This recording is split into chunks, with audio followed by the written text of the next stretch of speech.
আসসালামু আলাইকুম এভরিওয়ান। আজকে আমি আপনাদেরকে দেখাবো বাসায় কিভাবে রেস্টুরেন্টের মতো করে কফি বানাবেন, মানে ক্যাপাচিনো কিভাবে তৈরি করবেন। তো আমি একটা কাপে প্রথমে 1 চামচ, তারপরে আরেক চামচ কফি পাউডার দিয়ে নিলাম। এটা হিসেব করলে আপনার 1 চামচ উঁচু করে কফি পাউডার দিয়েছি। তারপরে এটার সাথে আমি 4 চামচ চিনি অ্যাড করব। এখন আমি 2 চা চামচ পানি অ্যাড করে দিব এখানে, কারণ এখন আমি এটাকে বিটার মেশিন দিয়ে বিট করে ফোম করে নিব। আর বিটার মেশিনে একটা কাঁটা লাগাবো, দুটো কাঁটা লাগাবো না।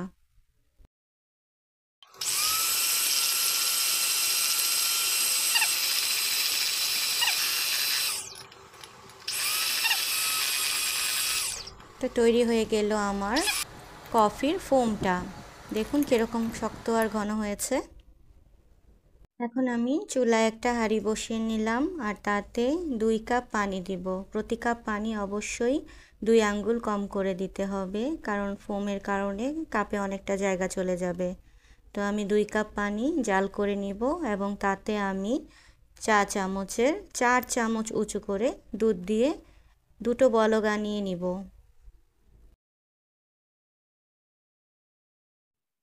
যেহেতু আমি 2 কাপ কফি বানানোর জন্য এখানে ফোমটা তৈরি করেছি আমার আর আমার হাজব্যান্ডের জন্য, তো আমি এখন 1 কাপ থেকে অর্ধেক ফোম আরেক কাপে নিয়ে নিচ্ছি।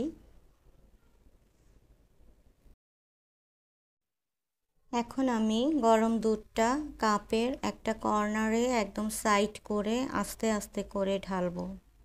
জোরে ঢালবো না, একটা সাইড ধরে ঢালবো, মাঝখান থেকেও ঢালবো না। এতে করে ফোমটা থাকবে, মাঝখান থেকে ঢাললে ফোমটা নষ্ট হয়ে যাবে। এখন আমি আস্তে আস্তে করে এটাকে গোল গোল করে নেড়ে নেড়ে মেখে নেব। এটা জোরে ঘুটানি দেওয়া যাবে না, আস্তে আস্তে করে এটাকে এক সাইড ধরে নাড়তে হবে। তাহলে ফোমটা উপরে থাকবে আর নিচের দিকে দুধের সাথেও হালকা করে কফিটা মিশতে থাকবে, কিন্তু ফোমটা নষ্ট হবে না। তো তৈরি হয়ে গেল আমার রেস্টুরেন্টের মতো ক্যাপাচিনো। এটা খেতে কিন্তু অনেক মজা, সবাই বাসায় ট্রাই করবেন। তো সবাই ভালো থাকবেন, আমাদের জন্য দোয়া করবেন। খোদাফেজ। সেই স্বাদ।